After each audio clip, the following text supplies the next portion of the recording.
تنفع المؤمنین، کہ مسلمانوں کو سمجھاؤ، سمجھانا مومنین کو فائدہ دیتا ہے۔ نصیحت کرو مسلمانوں کو،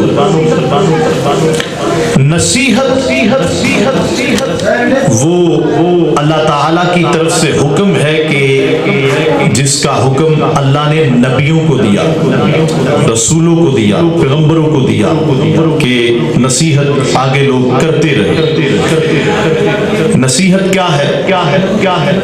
کسی کو اچھائی کی بات کہہ دینا، کسی کو نقصان سے بچا لینا، کسی کو نماز کی بات کہنا، کسی کو روزے کی بات کہنا، کسی بھی لحاظ سے کسی مسلمان کو نقصان سے بچانے کی بات کرنا، یہ نصیحت ہے۔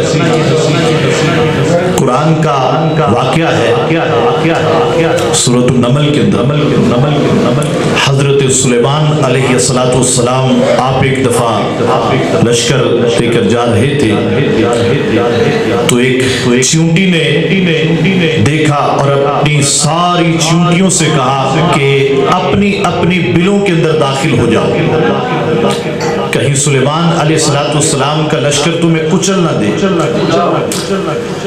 تو اللہ تعالیٰ کو اس چیونٹی کی نصیحت اتنی پسند آئی کہ اللہ نے اس کا ذکر قرآن کے اندر کر دیا، اور قرآن کے اندر سورۃ النمل کے نام سے، چیونٹی کے نام سے سورت موجود ہے، سورۃ النمل۔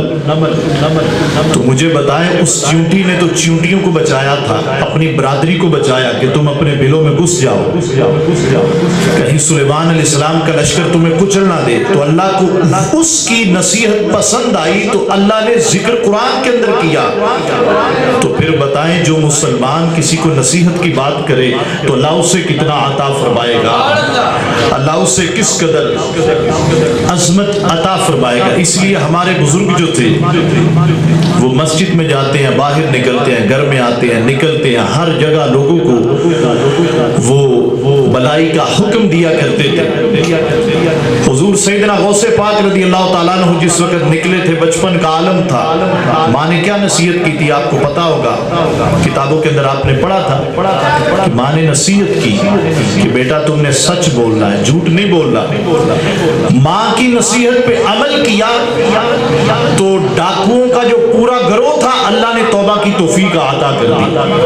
تو نصیحت کی یہ برکت ہے کہ اللہ تعالیٰ بڑے سے بڑے گناہگار کو، مجرم کو توبہ کی توفیق عطا کرتا ہے۔ فاسق ہو، فاجر ہو، مسلمان ہو، غیر مسلم ہو، سب کو تم نصیحت کرو۔ فاسق ہے تو تقوی کی طرف آئے گا، مسلمان ہے تو روحانیت کی طرف آئے گا، کافر ہے تو انشاءاللہ اسلام کی طرف آ جائے گا۔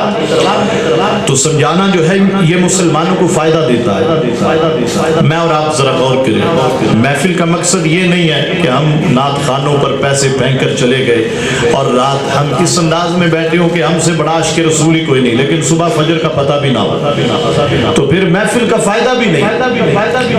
غور کریں، اگر ہمیں تھانے کا افسر بلائے تو دوڑتے ہوئے جاتے ہیں، مجھے افسر نے بلایا، جج بلائے عدالت کا دوڑتے ہوئے جاتے ہیں، ہے تو یار وہ بھی انسانی ہماری طرح، وہ بلائے تو دوڑتے جاتے ہیں۔ 5 وقت مسجد سے اذان کی آواز آتی ہے، آؤ کامیابی کی طرف، آؤ اللہ کی طرف۔ وہ رب کے جس نے زندگی عطا کی، رزق عطا کیا، صحت عطا کی، نعمتیں عطا کی، وہ بلاتا ہے تو ہمیں اس بات کی کوئی فکر ہی نہیں ہوتی۔ ہمارا جو مقصد بن چکا ہے وہ ہے ڈٹ کر کھانا اور جم کر سونا۔